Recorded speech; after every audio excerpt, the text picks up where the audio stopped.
ವಸ್ತುವು ಆಕಾಶದ ತಾರೆ ಚಂದ್ರನು ಸೂರ್ಯನು ಆಕಾಶದ ತಾರೆ ಚಂದ್ರನು ಸೂರ್ಯನು ಆಕಾಶದ ತಾರೆ ಚಂದ್ರನು ಸೂರ್ಯನು ಮೂಲಕದೊಳಿಯ ಸಾರ ಸೃಷ್ಟಿಗಳೆಲ್ಲ ಈ ರಕ್ಷಕಗೆ ಸರಿಪಾಲವು ಇದು ಸಾಧ್ಯ ಅತಿಶಯ ವರವಲ್ಲವೇ ಪ್ರಕರಣಿಸುವ ಅತಿಶಯ ವರವಲ್ಲವೇ ಪ್ರಕರಣಿಸುವ ಅತಿಶಯ ವರವಲ್ಲವೇ ಪ್ರಕರಣಿಸುವ ಅತಿಶಯ ವರವಲ್ಲವೇ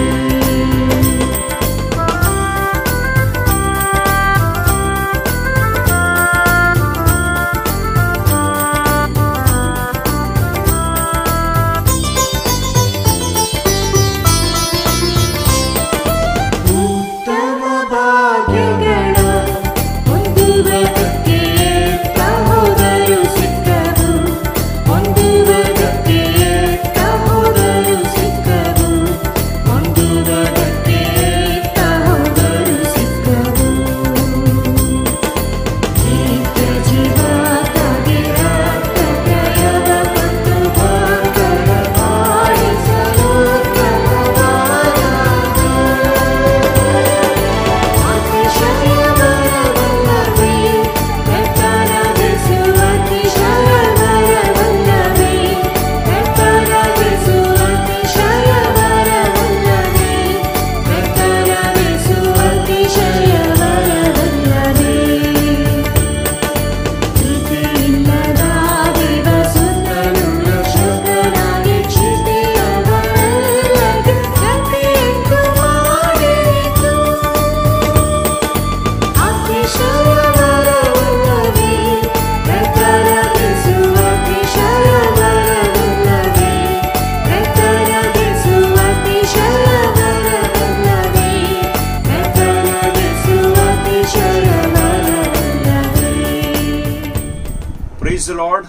ಕ್ರಿಸ್ತೇಸುವಿನ ಮಧುರ ನಾಮದಲ್ಲಿ ತಮ್ಮೆಲ್ಲರನ್ನು ಮತ್ತೊಂದು ಸಲ ಈ ಒಂದು ಭಾನುವಾರದ ಮುಂಜಾನೆ ಆರಾಧನೆಯಲ್ಲಿ ನಾನು ತಿರುಗಿ ಆಹ್ವಾನಿಸುವಂತವನಾಗಿದ್ದೇನೆ.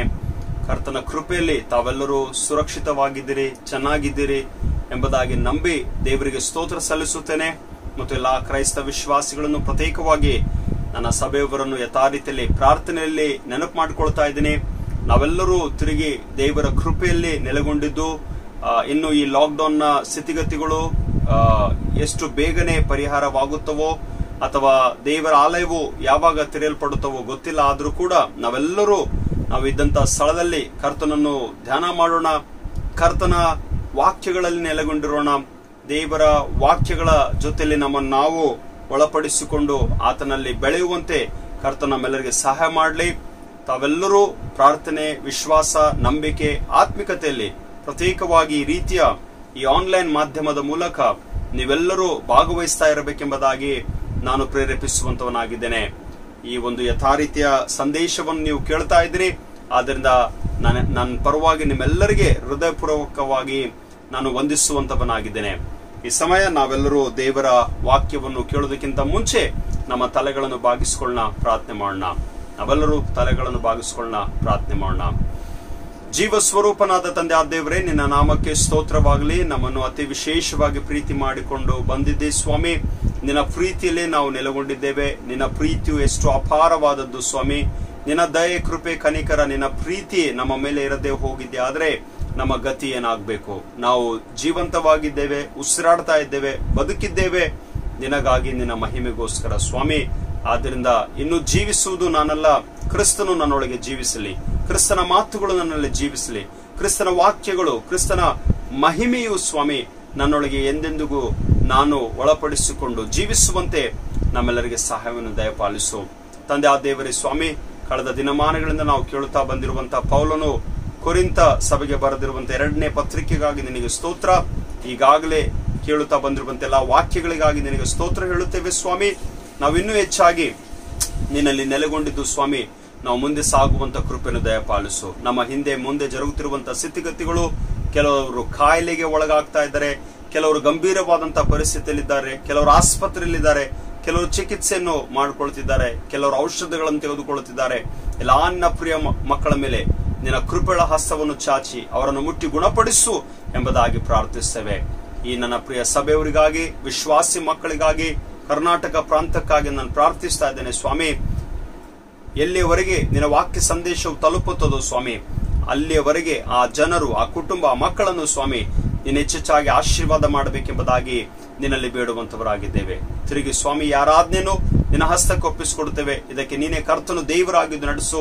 ನಿನ್ನ ದಾಸನ ಅಂತ ನಾನು ಸಂಪೂರ್ಣವಾಗಿ ನನ್ನನ್ನು ತಗ್ಗಿಸಿಕೊಂಡು ಬರೆದು ಮಾಡಿಕೊಡ್ತೇನೆ. ನೀನೇ ಸರ್ವಸ್ವನು, ನನ್ನ ಬಾಯಿಗೆ ಬಾಯಾಗಿ ನಮ್ಮೆಲ್ಲರ ಜೊತೆಲಿ ಮಾತನಾಡಬೇಕೆಂಬುದಾಗಿ ಯೇಸು ಕ್ರಿಸ್ತನ ಪರಿಶುದ್ಧಳ ನಾಮದಲ್ಲಿ ಪ್ರಾರ್ಥನೆಗಳನ್ನು ಬೇಡಿ ಹೊಂದಿದ್ದೇವೆ. ಆಮೇನ್, ಆಮೇನ್. ಈ ದಿವಸ ತಿರುಗಿ ನಾವು ಧ್ಯಾನ ಮಾಡುವಂತ ವಾಕ್ಯವು ಪೌಲನು ಕೊರಿಂಥದವರಿಗೆ ಬರೆದ 2ನೇ ಪತ್ರಿಕೆ 5ನೇ ಅಧ್ಯಾಯದ 11ನೇ ವಚನದಿಂದ ನಾವು ಧ್ಯಾನ ಮಾಡಲಿಕ್ಕಿದ್ದೇವೆ. पौलुस का कोरिन्थी कलीसिया को लिखा हुआ दूसरा पत्री, उसके 5वें अध्याय के 11वें पद से हम लोग देखने वाले हैं. 11ನೇ ವಚನದಿಂದ ನಾವು 19ನೇ ವಚನದವರೆಗೆ ನಾವು ಧ್ಯಾನ ಮಾಡೋಣ. ಪೌಲನು ಇಲ್ಲಿ ಕೊಟ್ಟಂತ ಒಂದು ಶೀರ್ಷಿಕೆ, ಒಂದು ಟೈಟಲ್ ಈ ರೀತಿಯಲ್ಲಿ ಉಂಟು: ಅಪೋಸ್ತಲರು ಕ್ರಿಸ್ತನ ಪ್ರೀತಿಯಿಂದ ಪ್ರೇರಣೆ ಹೊಂದಿ ಸಮಾಧಾನ ವಾಕ್ಯವನ್ನು ಹೇಳುವ ರಾಯಭಾರಿಗಳಾಗಿ ಎಲ್ಲಾ ಸಂಗತಿಗಳಲ್ಲಿ ತಮ್ಮನ್ನು ದೇವರ ಸೇವಕರೆಂದು ತೋರಿಸಿಕೊಂಡದ್ದು ಎಂಬುದಾಗಿ ಪೌಲನು ತನ್ನ ಒಂದು ಸೇವೆ, ತನ್ನ ಅಪೋಸ್ತಲದ ವಿಷಯದಲ್ಲಿ ಆತನು ಮಾತನಾಡುವಂತವನಾಗಿದ್ದಾನೆ. ಈಗಾಗಲೇ ಒಂದೊಂದು ಅಧ್ಯಾಯದಲ್ಲಿ ಏನೇನು ಮಾತುಗಳನ್ನು ಹೇಳ್ತಾ ಇದ್ದಾನೆ ಎಂಬುದಾಗಿ ರಿಪೀಟ್ ಮಾಡ್ತಾ ಇರ್ತೇನೆ. ಓನ್ಲಿ ಒಂದು ಉದ್ದೇಶ ಏನಂತಂದ್ರೆ, ನಾನು ಪ್ರಸಂಗಗಳನ್ನು ಮಾಡುವಾಗ ಹಿಂದೆ ಹೇಳಿರುವಂತ ವಾಕ್ಯ ಅಥವಾ ದೈವ ಸಂದೇಶವನ್ನು ನಾವೆಲ್ಲರೂ ಲಕ್ಷ್ಯಕ್ಕೆ ಅಥವಾ ನಮ್ಮ ಜ್ಞಾಪಕಕ್ಕೆ ನಾವು ತಂದುಕೊಳ್ಳುವಂಥದ್ದು ಬಹಳ ಅಗತ್ಯವಾಗಿದೆ. ಕಳೆದ ವಾರದಲ್ಲಿ ನಾವು ಧ್ಯಾನ ಮಾಡಬೇಕಾಗಿದೆ. ಆದ್ರೆ ನಾವು ಪರಲೋಕದ ಮನೆಗೋಸ್ಕರ ಅಥವಾ ಪರಲೋಕದ ಒಂದು ಜೀವಿತಕ್ಕಾಗಿ ದೇವರು ನಮಗೆ ಒಂದು ನಿರೀಕ್ಷೆಯನ್ನು ಇಟ್ಟಿದ್ದಾನೆ ಎಂಬುದಾಗಿ ನಾನು ತಿಳಿಸಿಕೊಟ್ಟೆ. ಆದ್ರಿಂದ ಈ ಭೂಲೋಕದಲ್ಲಿ ನಾವು ಜೀವಿಸುವಾಗ ಕಾಣುವಂತ ವಿಷಯಗಳನ್ನು ನಾವು ನಂಬದೆ ಕಾಣದಿರುವಗಳ ಮೇಲೆ ನಾವು ನಮ್ಮ ನಂಬಿಕೆಯನ್ನು ಇಟ್ಟು ಆ ಪರಲೋಕದ ಮನೆಗೋಸ್ಕರ ನಮ್ಮನ್ನು ನಾವು ಸಿದ್ಧಪಡಿಸಿಕೊಳ್ಳುವಂಥದ್ದು. ಭೂಲೋಕದಲ್ಲಿ ಕಟ್ಟಿಕೊಳ್ಳುವುದಕ್ಕಿಂತ ಪರಲೋಕದ ಸೌಭಾಗ್ಯ, ಪರಲೋಕದ ಮಹಿಮೆ, ಪರಲೋಕದ ಮನೆಗೋಸ್ಕರ ನಮ್ಮನ್ನು ನಾವು ನಮ್ಮ ಜೀವಿತವನ್ನು ಕಟ್ಟಿಕೊಳ್ಳುವಂಥದ್ದು ಬಹಳ ಅಗತ್ಯ. ಆದ್ರಿಂದ ಪೌಲನು ಈ ಒಂದು ವಾಕ್ಯದಲ್ಲಿ 5ನೇ ಅಧ್ಯಾಯದ ಈ ಒಂದು 10ನೇ ವಚನ ಅಥವಾ 8ರಿಂದ 10ನೇ ವಚನದವರೆಗೆ ಬರುವವರೆಗೆ ನಾವು ಏನ್ ನೋಡ್ತೀವಿ ಗೊತ್ತುಂಟಾ? ನಾವು ಭೂಲೋಕದಲ್ಲಿದ್ರೂ ಸರಿಯೇ, ನಾವು ಪರಲೋಕದಲ್ಲಿದ್ರೂ ಸರಿಯೇ, ನಾವು ನಮ್ಮ ಜೀವಿತವು ಕರ್ತನಿಗೆ ಮೆಚ್ಚುವವರಾಗಿರಬೇಕು ಎಂಬುದಾಗಿ ಆತನು ತಿಳಿಸಿಕೊಟ್ಟಿದ್ದಾನೆ. चाहे हम धरती पर क्यों न रहे, चाहे हम स्वर्ग में परमेश्वर की उपस्थिति में क्यों न रहे, हम जहां भी रहे, हमारे जीवन के द्वारा परमेश्वर के नाम को महिमा मिले, या फिर परमेश्वर जो है हमारे जीवन से प्रसन्न होना है. ದೇವರು ನಮ್ಮನ್ನು ಮೆಚ್ಚಬೇಕು ಎಂಬುದಾಗಿ ಆತನು ವಾಕ್ಯಗಳಲ್ಲಿ ತಿಳಿಸಿಕೊಡುವಂತನಾಗಿದ್ದಾನೆ. ದ ಹೋಲ್ 13 ಚಾಪ್ಟರ್ಸ್, ಇಡೀ 13 ಅಧ್ಯಾಯಗಳು ಏನು 2ನೇ ಕೊರಿಂಥದಲ್ಲಿ ಉಂಟು ನೋಡ್ರಿ. ಇವೆಲ್ಲಾ ಅಧ್ಯಾಯಗಳಿಗೆ ಒಂದು ಥೀಮ್ ಅಥವಾ ಟೈಟಲ್ ನಾನು ಕೊಟ್ಟಿದ್ದೇನೆ. ಅದಕ್ಕೋಸ್ಕರ ಮೆಸೇಜಸ್ ಗಳನ್ನ ಹಾಕುವಾಗ ನಾನು ಹೇಳ್ತಿರ್ತೀನಿ. ಅದೇನು ಗೊತ್ತುಂಟಾ?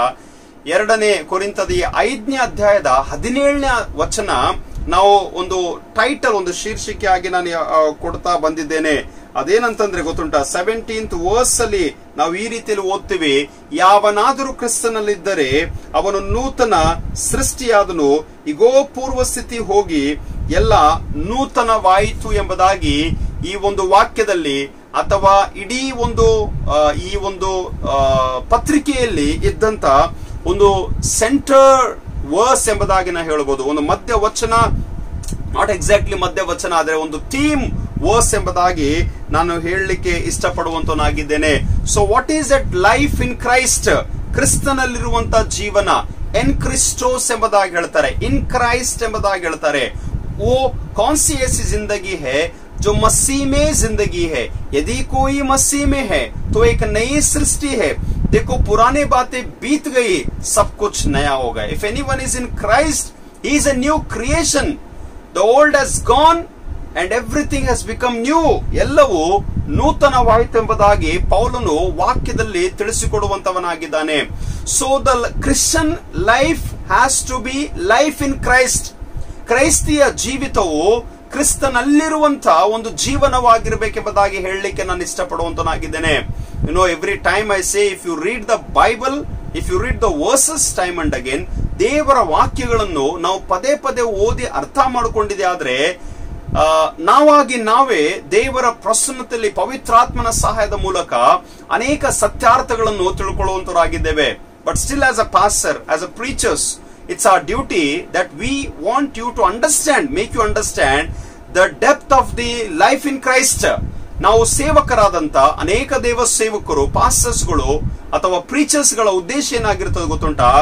ದೇವರ ವಾಕ್ಯಗಳನ್ನು ಎಷ್ಟೇ ಸಲ ಓದಿದ್ದಾಗಲೂ ಅದನ್ನು ಚೆನ್ನಾಗಿ ಅರ್ಥ ಮಾಡಿಸಿಕೊಡುವಂಥದ್ದು ಬಹಳ ಅಗತ್ಯವಾಗಿದೆ.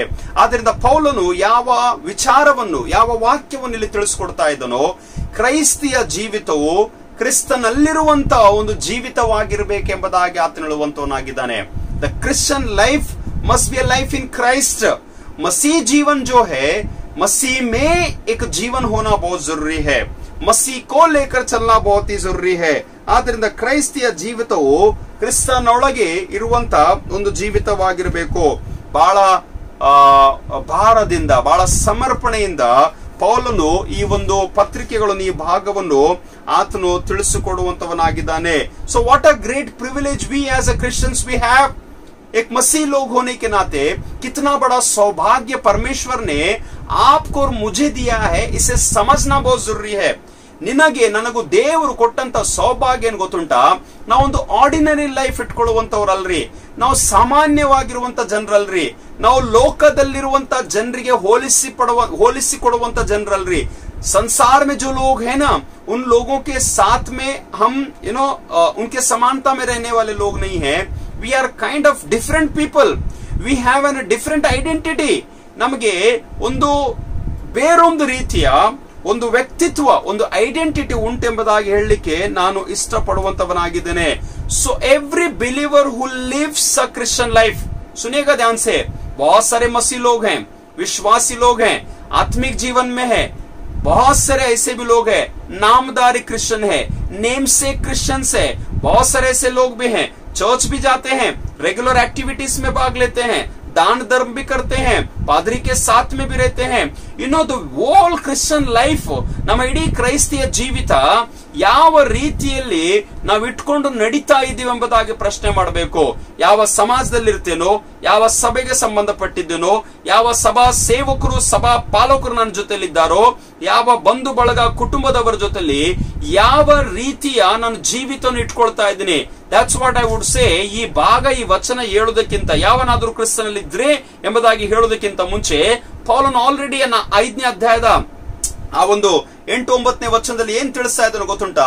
ನಾವು ಭೂಲೋಕದಲ್ಲಿದ್ದರೂ ಸರಿಯೇ, ನಾವು ಪರಲೋಕದಲ್ಲಿದ್ದರೂ ಸರಿಯೇ, ನಾವು ವಾಕ್ಯವನ್ನು ಓದ್ತೀನಿ ಕೇಳಿಸ್ಕೊಳ್ರಿ.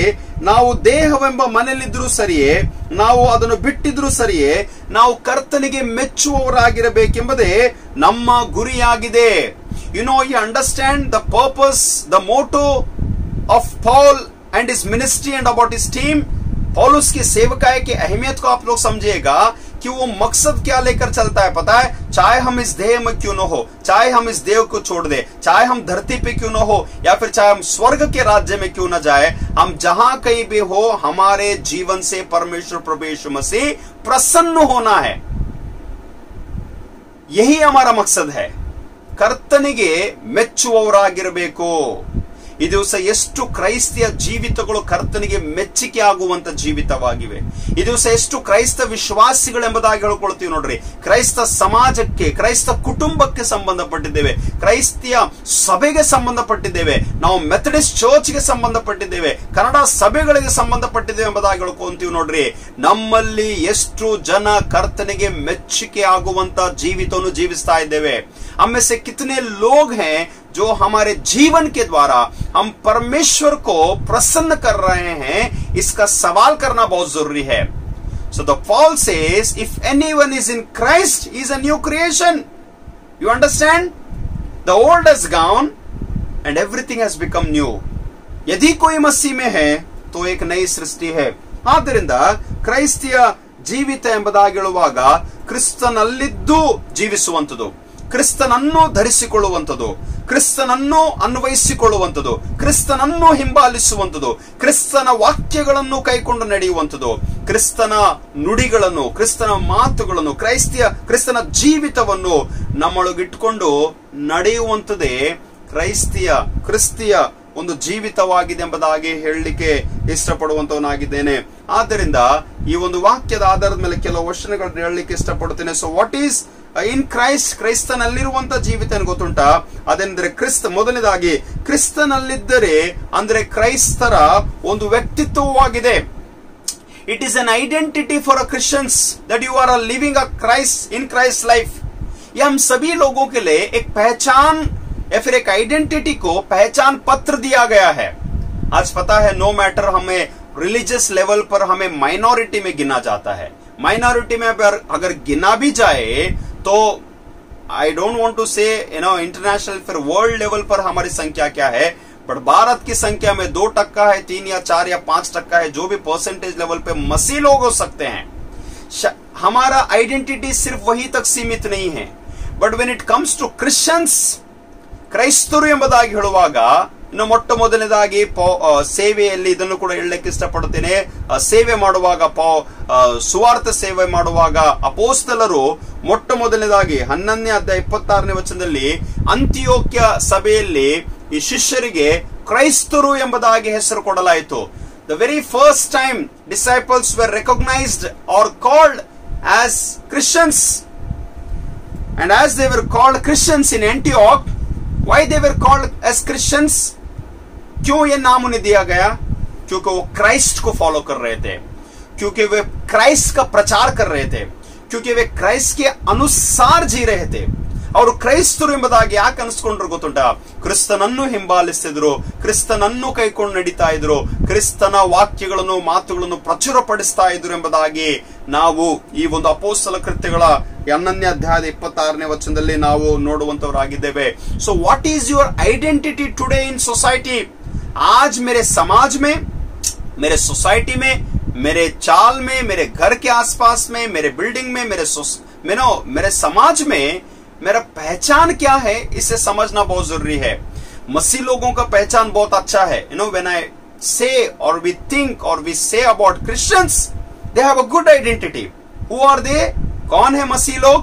अच्छे लोग हैं, भले लोग हैं, चैरिटी का काम करते हैं, दान धर्म करते हैं. वो ज्यादा कोई गलत जो अशांति पैदा करने वाले चीजों में वो नहीं पड़ते हैं. They are called as a peace makers. उनके रैलीज, उनके हड़ताल जो है बहुत ही शांत रूप से होता है. And when we think of Christians, they are the people who run good NGOs. अच्छे स्कूल्स हैं, अच्छे एजुकेशन है, अच्छे बातों को प्रोवाइड करते हैं, अच्छे अस्पताल हैं, बहुत सारे गरीबों को मदद करते हैं. मैं कह रहा हूं ना, when the society think and look at Christians, जब समाज मसीह लोगों को देखता है ना, वो लोग का दृष्टिकोण कैसा है पता है?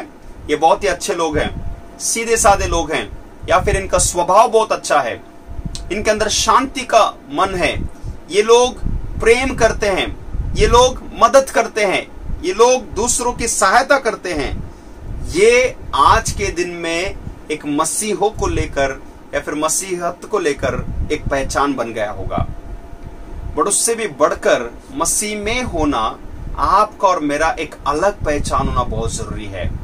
You need to carry a different identity of Lord Jesus Christ through your life. आपके और मेरे जीवन से प्रभु यीशु मसीह के एक अलग पहचान को लेकर हमें चलना बहुत जरूरी है. और जब उस पहचान को हम लोग लेंगे, उसी के द्वारा हम परमेश्वर पिता के नाम को महिमा ला सकते हैं.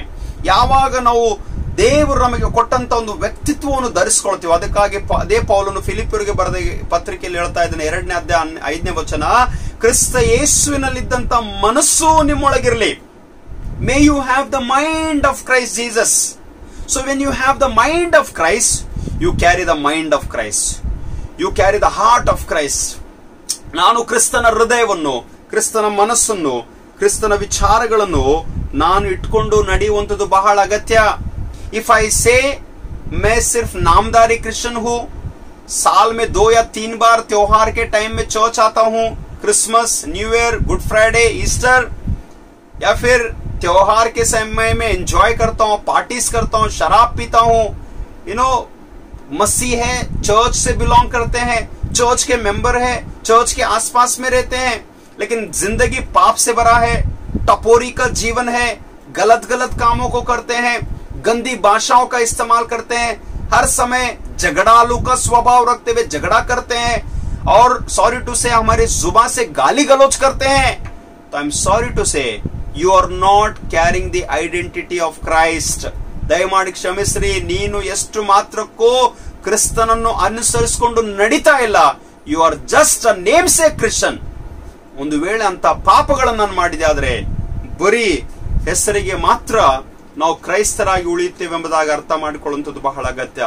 If you are in Christ, ನೀನ್ ಕ್ರಿಸ್ತನಲ್ಲಿದ್ರೆ ನಿನ್ನ ಮತ್ತು ನನ್ನ ವ್ಯಕ್ತಿತ್ವವೇ ಬದಲಾಗಬೇಕು. ನೀನ್ ಕ್ರಿಸ್ತನಲ್ಲಿದ್ರೆ ನಿನ್ನ ಮತ್ತು ನನ್ನ ನಡತೆಯು ಬದಲಾಗಬೇಕು, ನನ್ನ ಇಡೀ ಜೀವಿತವೇ ಬದಲಾಗಬೇಕೆಂಬುದಾಗಿ ತಿಳಿಸ್ಲಿಕ್ಕೆ ನಾನು ಇಷ್ಟಪಡುವಂತವನಾಗಿದ್ದೇನೆ. ಮುಂದೆ ಹೋಗುವಾಗ, ಮುಂದೆ ಕೇಳುವಾಗ ನಾವೇನ್ ನೋಡ್ತೀವಿ ಎಂಬುದಾಗಿ ಕೇಳುವಾಗ ಕೇಳಿಸ್ಕೊಳ್ರಿ. ವಚನದ ಆಧಾರದ ಮೇಲೆ ಕ್ರಿಸ್ತನಲ್ಲಿದ್ದರೆ ಎಂಬುದಾಗಿ ಹೇಳುವಾಗ, ಕ್ರಿಸ್ತನಲ್ಲಿ ಜೀವಿಸುವವರು ಹಳೆಯ ವಿಷಯಗಳನ್ನು ಮರೆತು ಬಿಟ್ಟು ಹೊಸದನ್ನು ಧರಿಸಿಕೊಳ್ಳಬೇಕು. जब हम मसीह में हैं तो पुराने चीजों को त्याग कर, पुराने बातों को छोड़कर नई बातों को धारण करना, नई चीजों को पहनना, नए विषयों को धारण करना हमारे जीवन के लिए बहुत ही इंपॉर्टेंट है. ನಮ್ಮ ಜೀವಿತಕ್ಕೆ ಬಹಳ ಮುಖ್ಯವಾಗಿದೆ ಎಂಬುದಾಗಿ ಹೇಳಲಿಕ್ಕೆ ಇಷ್ಟಪಡುತ್ತೇನೆ. अ सिंपल एग्जाम्पल, कुछ लोग हैं जो पुराने घर को छोड़कर नए घर में चले जाते हैं. बहुत सारे 80 से 90% लोग हैं. आप सुनिएगा, खास करके हम लोग जो कम्युनिटी से, जो लाइफ चाल झोपड़पट्टियों से आते हैं, छोटा छोटा घर से आते हैं, लेकिन एक टाइम आ जाता है कि हम लोग एक बिल्डिंग में, एक फ्लैट में अच्छे से बांधा हुआ घर में शिफ्ट होते हैं. And when we go to a new house, जब एक नए घर में चले जाते हैं, ಹೊಸ ಮನೆಗೆ ನಾವು ಹೋಗ್ತೀವಿ ನೋಡ್ರಿ, ಹಳೆ ಮನೆಯಲ್ಲಿದ್ದಂತೆ ಎಲ್ಲ ವಸ್ತುಗಳನ್ನು ಹೊತ್ಕೊಂಡು ಹೋಗಲ್ಲ. ಬಹಳ ನೆಸೆಸಿಟಿ, ಅಗತ್ಯವಾಗಿರುವಂತ ಸಂಸಾರದ ಜೀವಿತಕ್ಕೆ ಬೇಕಾಗಿರುವಂತ ಸಂಗತಿಗಳನ್ನು ತೆಗೆದುಕೊಂಡು ಹೋಗ್ತೀವಿ. ಆದ್ರೆ ಹಳೇ ಮನೆಯಿಂದ ಹೊಸ ಮನೆಗೆ ಹೋಗುವಾಗ ಬಹಳ ಸಂಗತಿಗಳನ್ನಲ್ಲೇ ಬಿಟ್ಟು ಬಿಡ್ತೀವಿ, ಮಾರಿ ಬಿಡ್ತೀವ್ರಿ, ದಾನ ಮಾಡಿಬಿಡ್ತೀವಿ. ಹೊಸ ಮನೆಗೆ ಹೋಗ್ತಾ ಇದೀವಿ, ಎಲ್ಲ ಹೊಸದಾಗಿರ್ಬೇಕು, ಎಲ್ಲ ಹೊಸದಾಗಿರ್ಬೇಕು. You get my point? Oh we are going to new house, नए घर को जा रहे हैं, सब कुछ नया होना है, चीज नया होना है, टीवी नया होना है, फ्रिज नया होना है, वस्तुएं नया होना है, बहुत सारे इंटीरियर्स आपके नए होने हैं. लेकिन जो 15-20 साल जिस चीज को, जिस सामान को अपने साथ में रखा था, टाइम आता है कि उससे छोड़कर चले जाते हैं. सिर्फ एक घर के लिए अगर इतना सोच हम रखते हैं तो सोचिएगा, इस घर में खुदा परमेश्वर स्वयं वास करता है. ಬರೀ ಒಂದು ಮನುಷ್ಯನು ನಾವು ಕಟ್ಟಿರುವಂತ, ಖರೀದಿ ಮಾಡಿರುವಂತ ಮನೆ ಸಲುವಾಗಿ ಇಷ್ಟು ವಿಚಾರ ಮಾಡ್ತೀವಿ ಅಂತಂದ್ರೆ, ದೇವರು ಕಟ್ಟಿರುವಂತ ಈ ಮನೆಗೋಸ್ಕರ ವಿಚಾರ ಮಾಡ್ರಿ. ನಾನು ಒಂದು ವೇಳೆ ಕ್ರಿಸ್ತನಲ್ಲಿ ಇದ್ದೀನಿ ಎಂಬುದಾಗಿ ಹೇಳುವಾಗ, ನನ್ನೊಳಗಿರುವಂತಹ ಹಳೇ ಸ್ವಭಾವ, ನನ್ನೊಳಗಿರುವಂತಹ ಹಳೇ ವಿಚಾರ, ನನ್ನೊಳಗಿರುವಂತಹ ಹಳೇ ನಡತೆಯು, ನನ್ನೊಳಗಿರುವಂತಹ ಹಳೇ ಚಟಗಳು, ಹಳೇ ನುಡಿಗಳು, ಹಳೇ ವಿಚಾರಗಳನ್ನು ಬಿಟ್ಕೊಟ್ಟು ಕ್ರಿಸ್ತನಲ್ಲಿದ್ದು ನಾನು ಹೊಸಬನಾಗಿ, ಹೊಸದನ್ನು ಧರಿಸಿಕೊಂಡು ನಾನು ಮುಂದೆ ಸಾಗಬೇಕು ಎಂಬುದಾಗಿ ಕರ್ತನು ಪ್ರೇರೇಪಿಸುವಂತವನಾಗಿದ್ದಾನೆ. ಯೆಶಾಯನ ಬರೆದ ಪ್ರವಾದನೆ ಗ್ರಂಥದಲ್ಲೇ ದೇವರು ನುಡಿದಿದ್ದಾನೆ. 43ನೇ ಅಧ್ಯಾಯ 18ನೇ ವಚನ, ಹಳೇ ಸಂಗತಿಗಳನ್ನು ಜ್ಞಾಪಕಕ್ಕೆ ತಂದುಕೊಳ್ಳಬೇಡಿರಿ, ಪುರಾತನ ಕಾರ್ಯಗಳನ್ನು ಮರೆತು ಬಿಡ್ರಿ, ಹೀಗೋ ನಾನು ನಿಮ್ಮ ಮಧ್ಯದಲ್ಲಿ ಹೊಸ ಕಾರ್ಯವನ್ನು ಮಾಡುವೆನು ಎಂಬುದಾಗಿ ವಾಕ್ಯವು ತಿಳಿಸಲ್ಪಡುವಂತದ್ದಾಗಿದೆ. That is a motto, that should be a motto of our life. स्वयं परमेश्वर हमारे जिंदगी में क्या करना चाहता है पता है? Time and again God wants to do and prove and bring a new things in your life. ಪದೇ ಪದೇ ದೇವರು ನಿನ್ನ ಮತ್ತು ನನ್ನ ಜೀವಿತದಲ್ಲಿ ಹೊಸದನ್ನು ಮಾಡಬೇಕು, ಹೊಸದನ್ನು ತರಬೇಕು, ಹೊಸದನ್ನು ಕೊಡಬೇಕು, ಹೊಸದನ್ನು ನೀನು ಸಾಧಿಸಬೇಕು, ಹೊಸದನ್ನು ನೀನು ಅನುಭವಿಸಬೇಕು, ಹೊಸದನ್ನು ನೀನು ಪಡ್ಕೊಳ್ಬೇಕು, ಹೊಸದನ್ನು ನೀನು ಧರಿಸ್ಕೊಳ್ಬೇಕು, ಹೊಸದನ್ನು ನೀನು ನುಡಿಬೇಕು, ಹೊಸದನ್ನು ನೀನು ಆಲೋಚಿಸಬೇಕು, ಹೊಸದನ್ನೇ ನೀನು ಮಾಡಬೇಕು. Something new. ಕ್ರಿಶ್ಚಿಯನ್ ಲೈಫ್, मसीह जीवन, वही पुरानी सोच, वही पुरानी आदतें, वही पुरानी बातें, वही पुराने विचार, वही पुराने विचारधारा हैं.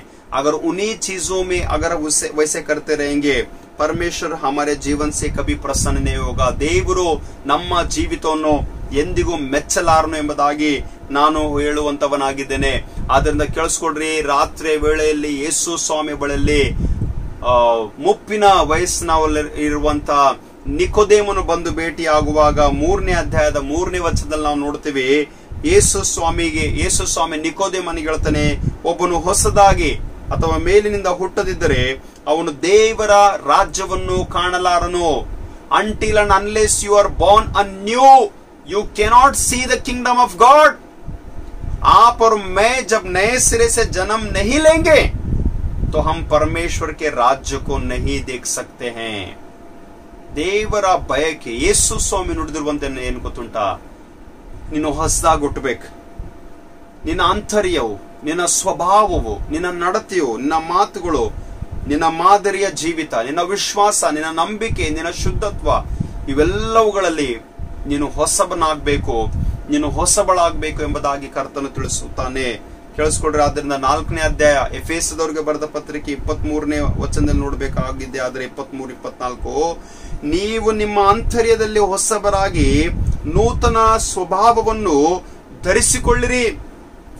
ಆ ಸ್ವಭಾವವು ದೇವರ ಹೋಲಿಕೆಯ ಮೇರೆಗೆ ಸತ್ಯನುಗುಣವಾದ ನೀತಿಯುಳ್ಳದ್ದಾಗಿಯೂ ದೇವರ ಭಯವುಳ್ಳದ್ದಾಗಿಯೂ ನಿರ್ಮಿಸಲ್ಪಟ್ಟಿದೆ ಎಂಬುದಾಗಿ ವಾಕ್ಯವು ತಿಳಿಸಲ್ಪಡುವಂತದ್ದಾಗಿದೆ. ಆದ್ರಿಂದ ನಿನ್ನನ್ನು ನನ್ನನ್ನು ದೇವರು ಸೃಷ್ಟಿ ಮಾಡಿರುವಾಗ ನನ್ನೊಳಗಿರುವಂತ ಆಂತರ್ಯವು ಹೊಸದಾಗಿ ನೂತನ ಸ್ವಭಾವ, ನೂತನ ವಿಚಾರ, ನೂತನ ಮನಸ್ಸು, ನೂತನ ಕಾರ್ಯಗಳು. Let there be something new. ಏನಾದ್ರೂ ಹೊಸದಾಗ್ಲಿರಿ, ಏನಾದ್ರೂ ಹೊಸದು ಪ್ರಾರಂಭ ಆಗ್ಲಿ. 1.5 ವರ್ಷ ಕಾಲ ಆಯ್ತು ನೋಡ್ರಿ, ಲಾಕ್ ಡೌನ್ ನಲ್ಲಿ, ಪ್ಯಾಂಡಮಿಕ್ ನಲ್ಲಿ ಒಳ್ಳೇದಾಯ್ತೋ ಕೆಟ್ಟದಾಯ್ತೋ, ಸೋತೋದಿವೋ, ಕೋವಿಡ್ ಆಯ್ತೋ, ಅಡ್ಮಿಟ್ ಆದಿವೋ, ಹಣ ಕಳ್ಕೊಂಡಿವೋ, ಜಾಬ್ ಕಳ್ಕೊಂಡಿವೋ, ಬಡತನಕ್ಕೆ ಒಳಗಾಗಿದ್ದೀವೋ, ಇನ್ನು ಯಾವ ಸ್ಥಿತಿಗೆ ಒಳಗಾಗಿದ್ದೀವೋ, ಕಣ್ಣೀರಿಟ್ಟಿವೋ, ಪರವಾಗಿಲ್ಲ. No matter what you have gone through, but can we pray Lord no matter what we have gone through. ಯಾವುದೇ ಸ್ಥಿತಿಯಲ್ಲೇ ಹಾದೋದ್ರು ಕೂಡ ಕರ್ತನೆ, ನಾನು ಹೊಸಬ್ನಾಗ್ಬೇಕು ದೇವ್ರೆ, ನನ್ನ ಜೀವಿತ ಹೊಸದಾಗ್ಬೇಕು, ನನ್ನ ಕೆಲಸಗಳು ಹೊಸದಾಗ್ಬೇಕು, ನನ್ನ ಕಾರ್ಯಗಳು ಹೊಸದಾಗ್ಬೇಕು, ನಾನು ಕೊಡುವಂಥದ್ದು ಹೊಸದಾಗ್ಬೇಕ್ರಿ, ನಾನು ಮಾಡುವಂಥದ್ದು ಹೊಸದಾಗ್ಬೇಕು. ಯಾವ ಸ್ಟೇಟಸ್, ಯಾವ ಸ್ಥಿತಿ, ಯಾವ ಸ್ಥಾನ, ಯಾವ ಪರಿಸ್ಥಿತಿಯಲ್ಲಿ ಇದ್ದೀವಿ ನೋಡ್ರಿ, ಅದೇ ಜೀವಿತ, ಅದೇ ನಡತೆ, ಅದೇ ಸ್ವಭಾವ, ಅದೇ ರೀತಿಯಲ್ಲಿ ನಾವು ಬದುಕ್ತಾ ಹೋಗ್ತಾ ಇದ್ದೇವೆ. ಆದ್ರೆ ದೇವರು ನಮ್ಮಿಂದ ಬಯಸುವಾಗ ಆತನೇನ್ ಹೇಳ್ತಾನೆ ಗೊತ್ತುಂಟ, ಜೀವಿಸುವವರೆಲ್ಲರೂ ಇನ್ನು ಮೇಲೆ ತಮಗಾಗಿ ಜೀವಿಸದೆ ತಮಗೋಸ್ಕರ ಸತ್ತು ಎದ್ದು ಬಂದ ಆತನಿಗಾಗಿ ಜೀವಿಸಬೇಕೆಂತಲೇ ಆತನು ಎಲ್ಲರಿಗೋಸ್ಕರ ಸತ್ತದ್ದನ್ನು ನೆನಪು ಮಾಡಿಕೊಳ್ಳ್ರಿ. If the Lord has died for you, so you are not suppose to live for yourself, you are suppose to live for your God Lord Jesus Christ. ಜೀವಿಸುವರು ಇನ್ನು ಮೇಲೆ ತಮಗಾಗಿ ಜೀವಿಸದೆ ತಮಗೋಸ್ಕರ ಸತ್ತು ಎದ್ದು ಬಂದ ಆತನಿಗಾಗಿ ಜೀವಿಸಬೇಕೆಂತಲೇ ಆತನು ಎಲ್ಲರಿಗೋಸ್ಕರ ಸತ್ತಿದ್ದಾನೆ. Never ever forget why Jesus gave his life, why Jesus sacrificed himself, why Jesus shed his blood for you.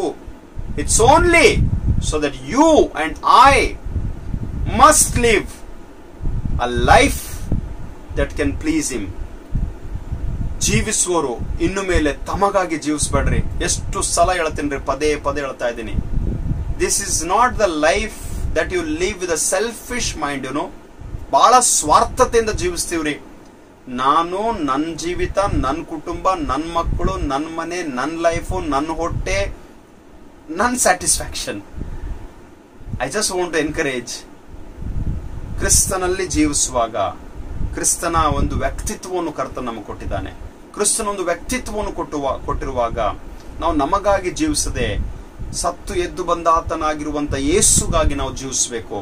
ಆತನಿಗಾಗಿ ಜೀವಿಸುವಾಗ ಇನ್ನು ಮೇಲೆ ನಾವು ಕ್ರಿಸ್ತನಲ್ಲಿರುವಾಗ ನಾವು ಯಾವನಾದ್ರೂ ಕ್ರಿಸ್ತನಿದ್ರೆ ನೂತನ ಸೃಷ್ಟಿ ಆಗೋಣ. ಯಾಕಂದ್ರೆ ಎಲ್ಲಾ ಪೂರ್ವ ಸ್ಥಿತಿ ಹೋಗಿ ಎಲ್ಲವೂ ನೂತನವಾಗುವಂತದಾಗಿದೆ ಎಂಬುದಾಗಿ ಆತನು ತಿಳಿಸುವಂತವನಾಗಿದ್ದಾನೆ. ಈ ನೂತನ ಸ್ವಭಾವ, ಈ ನೂತನ ಮಾತು, ಈ ನೂತನ ವಿಚಾರಗಳು, ಯಾಕಂದ್ರೆ ಕರ್ತನು ನಿನ್ನೊಳಗೆ ನನ್ನೊಳಗೆ ಒಂದು ನೂತನವಾದಂತ ಕಾರ್ಯಗಳನ್ನು ಮಾಡಬೇಕೆಂಬುದಾಗಿ ಆತನು ಬಯಸುವಂತವನಾಗಿದ್ದಾನೆ. God wants to do something new. God wants to bring something new. God is a God of new thing. He is an ancient God. He is there forever and ever. He is Alpha and Omega. ಆತನ ಆದಿಯು ಅಂತ್ಯವಾಗಿದ್ದಾನೆ. ಆದ್ರೆ ಆತನ ಕಾರ್ಯ, ಕೆಲಸ, ಆತನ ಮಹಿಮೆ, ಆತನ ಕೃಪೆ, ಆತನ ಅದ್ಭುತ, ಆತನ ವಿಚಾರ, ಆತನ ಯೋಜನೆಗಳು ನಮ್ಮ ಆಲೋಚನೆಗಳಿಂದ ಮಿಗಿಲಾಗಿವೆ. ಆದ್ರೆ ಆತನನ್ನು ಅನುಭವಿಸ್ಬೇಕಂತಂದ್ರೆ ಆತನಲ್ಲಿ ನೆಲೆಗೊಂಡಿರೋಣ, ಆತನ ವಾಕ್ಯಗಳು ನೆಲೆಗೊಂಡಿರೋಣ. ನೀವು ನನ್ನಲ್ಲಿಯೂ ನನ್ನ ವಾಕ್ಯಗಳು ನಿಮ್ಮಲ್ಲಿ ನೆಲೆಗೊಂಡಿದ್ದರೆ ನೀವು ಏನು ಬೇಕಾದ್ರೂ ಬೇಡಿಕೊಳ್ಳ್ರಿ ಎಂಬುದಾಗಿ ಯೇಸುವಿನ ವಾಗ್ದಾನ ಉಂಟ್ರೆ. So let us all come to a mind that let there be something new begin from my life. ಏನಾದ್ರೂ ಹೊಸದು ನನ್ನ ಜೀವಿತದಿಂದ ಪ್ರಾರಂಭವಾಗ್ಲಿ ಎಂಬುದಾಗಿ ಪ್ರಾರ್ಥನೆ ಮಾಡ್ರಿ. ಯಾಕಂದ್ರೆ ದೇವರು ಹೊಸದನ್ನು ಮಾಡ್ಬೇಕೆಂಬುದಾಗಿ ಬಯಸ್ತಾ ಇದ್ದಾನ. ಈ ವಿಚಾರದಲ್ಲಿ ನಾನು ಇನ್ನೂ ಮಾತಾಡಬೇಕೆಂಬುದಾಗಿ ಇಷ್ಟಪಡ್ಲಿಕ್ಕಿದ್ದೇನೆ. ಅದನ್ನು ನಾನು ಕಂಟಿನ್ಯೂ ಮಾಡ್ತೀನಿ. ಅದ್ರ ಕೇಳಿಸ್ಕೊಳ್ರು ಒಂದು ಮಾತ್ರ ಇವತ್ತಿನ ದಿವಸ. ಇನ್ ಕ್ರೈಸ್ಟ್, ಕ್ರಿಸ್ತನಲ್ಲಿಯ ಜೀವಿತ ಒಂದು ಹೊಸ ಜೀವಿತವಾಗಿರ್ಬೇಕು. ಕ್ರಿಸ್ತನಲ್ಲಿಯ ಜೀವಿತ ಒಂದು ಹೊಸ ಸ್ವಭಾವವಾಗಿರ್ಬೇಕು. ಕ್ರಿಸ್ತನಲ್ಲಿಯ ಜೀವಿತ ಒಂದು ಹೊಸ ಮಾತಾಗಿರ್ಬೇಕು. ಕ್ರಿಸ್ತನಲ್ಲಿಯ ಜೀವಿತ ಒಂದು ಹೊಸ ನಡತೆ ಆಗಿರ್ಬೇಕು. ಕ್ರಿಸ್ತನಲ್ಲಿಯ ಜೀವಿತ ಒಂದು ಹೊಸ ಸಾಕ್ಷಿ ಆಗಿರ್ಬೇಕ್ರಿ. ಹಳೆ ಸಂಗತಿಗಳನ್ನು ಬಿಡ್ರಿ, ಹಳೆ ಸಂಗತಿಗಳನ್ನು ಮರ್ತು ಬಿಡ್ರಿ, ಹಳೆ ಸಂಗತಿಗಳ ಮೇಲೆ ಮಣ್ಣಾಕ್ರಿ, ಅದನ್ನು ಮರ್ತು ಬಿಟ್ಟು ಅದನ್ನು ದೂರ ಮಾಡ್ರಿ. ಆದ್ರೆ ಕ್ರಿಸ್ತನಲ್ಲಿರುವಾಗ ಎಲ್ಲಾ ಹೊಸದಾಗಿರುವಂತಹ ಸಂಗತಿಗಳನ್ನು ನೀನು ಧರಿಸಿಕೊಂಡು ಜೀವಿಸುವಾಗ ಅನೇಕ ಹೊಸ ಆಶೀರ್ವಾದಗಳನ್ನು, ಹೊಸ ಕಾರ್ಯಗಳನ್ನು ನನ್ನ ಜೀವಿತದಲ್ಲಿ ಮಾಡುವೆನೆಂಬುದಾಗಿ ನಂಬಿ ನಮ್ಮನ್ನು ನಾವು ಕರ್ತನ ಹಸ್ತಕ್ಕೆ ಒಪ್ಪಿಸಿಕೊಂಡ. ಕರ್ತನ ನಾಮಕ್ಕೆ ಸ್ತೋತ್ರವಾಗಲಿ. ನಾವು ತಿರುಗಿ ಇದೇ ರೀತಿಯಲ್ಲಿ ಮುಂದಿನ ವಾರದಲ್ಲಿ ಕೂಡ ಆರಾಧನೆಯಲ್ಲಿ ಸೇರಿ ಬರಲಿಕ್ಕಿದ್ದೇವೆ. ತಾವೆಲ್ಲರೂ ವಾಕ್ಯದಲ್ಲಿ, ಪ್ರಾರ್ಥನೆಯಲ್ಲಿ ನೀವು ನೆಲೆಗೊಂಡಿರಬೇಕೆಂಬುದಾಗಿ ನಾನು ಪ್ರೇರೇಪಿಸುವಂತವನಾಗಿದ್ದೇನೆ. ಈ ವಿಡಿಯೋಸ್ಗಳನ್ನು ಲೈಕ್ ಮಾಡ್ರಿ, ಕಾಮೆಂಟ್ಸ್ ಮಾಡ್ರಿ, ಶೇರ್ ಮಾಡ್ರಿ ಅನೇಕರಿಗೆ. ನಾವು ಎಲ್ಲರೂ ಸೇರಿ ಕ್ರಿಸ್ತನ ಮಹಿಮೆಯುಳ್ಳ ವಾಕ್ಯಗಳನ್ನು ಕಲ್ತ್ಕೊಳ್ಳುವಂತೆ ಕರ್ತನ ನಮ್ಮೆಲ್ಲರಿಗೆ ಸಹಾಯ ಮಾಡಲಿ. ಮತ್ತು ಯಥಾರೀತಿಯಲ್ಲಿ ಎಲ್ಲಿ ಹೇಗೆ ಅನುಕೂಲವಾಗ್ತದೋ ಕರ್ತನಿಗೆ ನಾವು ಕಾಣಿಕೆಯನ್ನು ಸಮರ್ಪಿಸೋಣ. ಕಾಣಿಕೆಗಳನ್ನು ನಾವು ಕೂಡಿಸೋಣ, ಕಾಣಿಕೆ ಡಬ್ಬಿಗಳಲ್ಲೇ ಹಾಕೋಣ. ಬಹಳ ಬೇಗನೆ ದೇವರ ಆಲಯವು ತೆರೆಯಲ್ಪಡುವಾಗ, ನಮಗೆ ಅನುಕೂಲವಾದಾಗ ನಾವು ದೇವರ ಸನ್ನಿಧಿಗೆ, ದೇವರ ವೇದಿಕೆಗೆ, ದೇವರ ಪವಿತ್ರ ಸ್ಥಾನದಲ್ಲಿ ಹೋಗುವಾಗ ನಮ್ಮ ಕಾಣಿಕೆಗಳನ್ನು ಕರ್ತನಿಗೆ ಒಪ್ಪಿಸಿಕೊಡುವಂಥದ್ದು ಬಹಳ ಮುಖ್ಯವಾಗಿದೆ. ಆದ್ದರಿಂದ ಕರ್ತನು ನಮ್ಮೆಲ್ಲರನ್ನು ಆಶೀರ್ವಾದ ಮಾಡಲಿ. ಮತ್ತು ಯಾರ್ಯಾರಿಗೆ ದೇವರ ಆತ್ಮನ ಪ್ರೇರೇಪಣೆ ಉಂಟು, ನಾವು ನಮ್ಮ ತಿಂಗಳಿನ ಕಾಣಿಕೆಯನ್ನು ಕೂಡ ನಾವು ಸಭಾ ಕಾಣಿಕೆಯನ್ನು ಸಭೆಗೆ ಮುಟ್ಟಿಸಬೇಕು ಎಂಬುದಾಗಿ ನಾನು ಪ್ರೇರೇಪಿಸುವಂತವನಾಗಿದ್ದೇನೆ. ಯಾರಾದ್ರೂ ಅಸ್ವಸ್ಥಲಿದ್ದೀರಾ, ಆಸ್ಪತ್ರೆಯಲ್ಲಿದ್ದೀರಾ, ಏನಾದ್ರೂ ಪ್ರಾರ್ಥನೆ ಅಗತ್ಯಗಳು ಉಂಟಾ, ದಯಮಾಡಿ ನೀವು ನನಗೆ ಕಾಂಟ್ಯಾಕ್ಟ್ ಮಾಡ್ರಿ. ನನ್ನ ಜೊತೆಯಲ್ಲಿ ಕಾಂಟ್ಯಾಕ್ಟ್ ಮಾಡಿ ನೀವು ಪ್ರಾರ್ಥನೆ ಮಾಡುವಂತ ಅವಕಾಶ ನೀವು ಮಾಡಿಕೊಡ್ಬೇಕೆಂಬುದಾಗಿ ತಮ್ಮಲ್ಲಿ ನಾನು ಕೇಳಿಕೊಳ್ಳುವಂತನಾಗಿದ್ದೇನೆ. ಮತ್ತೊಂದ್ಸಲ ಈ ಒಂದು ವಾಕ್ಯಗಳಿಗಾಗಿ ಕರ್ತನಿಗೆ ಸ್ತೋತ್ರ ಸಲ್ಲಿಸೋಣ. ನಾವು ಸಮರ್ಪಿಸಿರುವಂತ ಕಾಣಿಕೆಯನ್ನು ಕರ್ತನ ಹಸ್ತಕ್ಕೆ ಒಪ್ಪಿಸಿಕೊಳ್ಳೋಣ, ತಲೆ ಬಾಗಿಸ್ಕೊಳ್ಳೋಣ, ಪ್ರಾರ್ಥನೆ ಮಾಡೋಣ. ಪ್ರೀತಿ ಸ್ವರೂಪನಾದ ತಂದೆ ಆ ದೇವರೇ, ನಿನ್ನ ನಾಮಕ್ಕೆ ಸ್ತೋತ್ರವಾಗಲಿ. ಈ ದಿವಸ ಕೊಟ್ಟಿರುವಂತಹ ಒಳ್ಳೆ ಅವಕಾಶಕ್ಕಾಗಿ, ದೈವ ಸಂದೇಶಕ್ಕಾಗಿ ನಿನಗೆ ಸ್ತೋತ್ರವಾಗಲಿ. ಜೀವಿಸುವರು ಇನ್ನು ಮೇಲೆ ತಮಗಾಗಿ ಜೀವಿಸದೆ ತಮಗೋಸ್ಕರ ಸತ್ತು ಎದ್ದು ಬಂದ ಆತನಿಗಾಗಿ ಜೀವಿಸುವಂತದೇ ಮುಖ್ಯ ಎಂಬುದಾಗಿ ಹೇಳಿದೆ ಸ್ವಾಮಿ. ಅದರ ನಮ್ಮೊಳಗೆ ನೀನು ಜೀವಿಸು. ನಮ್ಮ ಜೀವಿತದಲ್ಲಿ, ನಮ್ಮ ನಡೆ ನುಡಿಗಳಲ್ಲಿ, ಕಾರ್ಯಗಳಲ್ಲಿ ನೀನು ವಾಸವಾಗಿರೆಂಬುದಾಗಿ ನಾವು ಪ್ರಾರ್ಥಿಸುತ್ತೇವೆ. ದೈವ ಸಂದೇಶವನ್ನು ಕೇಳಿರುವಂತಹ ಎಲ್ಲಾ ಮಕ್ಕಳನ್ನು ನಿನ್ನ ನಾಮದಲ್ಲಿ ಆಶೀರ್ವಾದ ಮಾಡುತ್ತೇನೆ. ನಿನ್ನ ಶುಭವನ್ನು ಕೋರುತ್ತೇನೆ. ಎಲ್ಲರನ್ನು ಆಶೀರ್ವದಿಸು. ಎಲ್ಲರ ಜೊತೆಯಲ್ಲಿರು ಸ್ವಾಮಿ. ಪ್ರಿಯ ಮಕ್ಕಳು ಕಾಣಿಕೆಗಳನ್ನು ಸಮರ್ಪಿಸಿರುವಾಗ ಇವರ ಕಾಣಿಕೆಯನ್ನು ಸ್ವೀಕಾರ ಮಾಡು. ಎಲ್ಲಿ ಹೇಗೆ ಯಾರಿಗೆ ಅನುಕೂಲವಾಗ್ತದೋ ಅವರ ಯೋಗ್ಯತೆಗೆ ತಕ್ಕ ಹಾಗೆ ನಿನಗೆ ಕಾಣಿಕೆಗಳನ್ನು ಕೊಡುವಾಗ ಇವರ ಕಾಣಿಕೆಯನ್ನು ಸ್ವೀಕಾರ ಮಾಡಿ ಆಶೀರ್ವಾದ ಮಾಡು ಸ್ವಾಮಿ. ಈ ದಿವಸ, ಈ ವಾರ ಜನದ ದಿನವನ್ನು ಆಚರಣೆ ಮಾಡುವಂತವರೆಲ್ಲರನ್ನೂ ನಿನ್ನ ನಾಮದಲ್ಲಿ ಆಶೀರ್ವಾದ ಮಾಡುತ್ತೇನೆ. ನಿನ್ನ ಕೃಪೆಯು ಅವರ ಮೇಲೆ ಇರಲಿ ಎಂಬುದಾಗಿ ನಾನು ಪ್ರಾರ್ಥಿಸುವಂತವನಾಗಿದ್ದೇನೆ ಸ್ವಾಮಿ. ತಂದೆ ಆ ದೇವರೇ ಸ್ವಾಮಿ, ಎಲ್ಲಾ ಘನ ಮಾನ ಮಹಿಮೆ ನಿನಗಾಗಲಿ ಸ್ವಾಮಿ. ಆಸ್ಪತ್ರೆಯಲ್ಲಿ ಅಸ್ವಸ್ಥೆ ಕಾಯಿಲೆಯಲ್ಲಿದ್ದಂಥವ್ರ ಮೇಲೆ ನಿನ್ನ ಹಸ್ತವನ್ನು ಚಾಚು, ಅವರನ್ನು ಮುಟ್ಟಿ ಗುಣಪಡಿಸು ಸ್ವಾಮಿ. ಅನಾರೋಗ್ಯದಲ್ಲಿರುವಂತವರನ್ನು ಮುಟ್ಟಿ ಗುಣಪಡಿಸು. ಎಲ್ಲಿ ಯಾರಿಗೆ ಏನು ಅಗತ್ಯ ಉಂಟು ಎಲ್ಲವನ್ನು ಪರಲೋಕದಿಂದ ನಿನ್ನ ಪ್ರಿಯ ಮಕ್ಕಳಿಗಾಗಿ ಒದಗಿಸು. ಘನ ಮಾನ ಮಹಿಮೆ ನಿನಗಾಗಲಿ. ಯೇಸು ಕ್ರಿಸ್ತನ ದಿವ್ಯನಾಮದಲ್ಲಿ ಪ್ರಾರ್ಥನೆಗಳನ್ನು ಬೇಡಿ ಹೊಂದಿದ್ದೇವೆ, ಆಮೇನ್. ಈ ದಿವ್ಯವಾದ ಪ್ರೀತಿಗೆ ನಾ ಬಾದಲೇನು ಕೊಡುವೆ, ಸಂಪತ್ತು ಪ್ರಾಣ ಯಾವತ್ತು ಕೊಟ್ಟಾಗ್ಯೂ ಏನು ಸಾಲದು. ಆಮೇನ್. ವಿಶ್ವಾಸದಿಂದ ಕರ್ತನ ಆಶೀರ್ವಾದ ಹೊಂದಿಕೊಳ್ಳೋಣ. ನಮ್ಮ ಕರ್ತನಾದ ಯೇಸು ಕ್ರಿಸ್ತನ ಕೃಪೆಯು, ತಂದೆಯಾದ ದೇವರ ಪ್ರೀತಿಯು, ಪರಿಶುದ್ಧಾತ್ಮನ ಅನ್ಯೋನ್ಯತೆ, ಸಹವಾಸ ಐಕ್ಯತೆಯು ನಿಮ್ಮೆಲ್ಲರ ಸಂಗಡ, ನಿಮ್ಮ ಜೀವಿತ, ಕುಟುಂಬ, ಮನೆ, ಮಕ್ಕಳೊಂದಿಗೆ ಇಂದಿಗೂ ಎಂದೆಂದಿಗೂ ಸದಾ ಕಾಲವು ನೆಲೆಗೊಂಡಿರಲಿ. ಆಮೇನ್.